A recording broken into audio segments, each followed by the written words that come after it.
মা, আমার লাল গাড়িটার চাকাটা একদম ঠিক হচ্ছে না।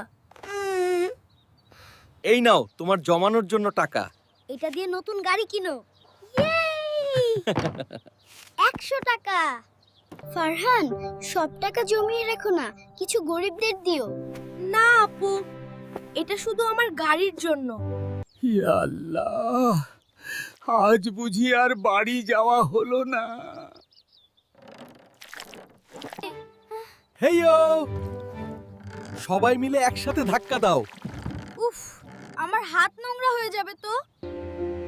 ফারহান, দান করলে সম্পদ কমে না বাবা, বরং বাড়ে।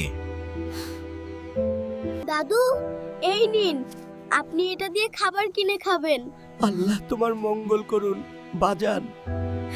মা, এটা তো সেই গাড়ি, আর সাথে একটা রোবটও। তোমার মামা পাঠিয়েছেন এটা। দেখেছো, তুমি 100 টাকা দিলে আল্লাহ তোমাকে আরো বড় গিফট পাঠালেন। এটাই বরকত। হ্যাঁ বাবা, আমি বুঝতে পেরেছি। বন্ধুরা, তোমরাও কিন্তু দান সাদকা করবে। আল্লাহ হাফেজ। আল্লাহ হাফেজ।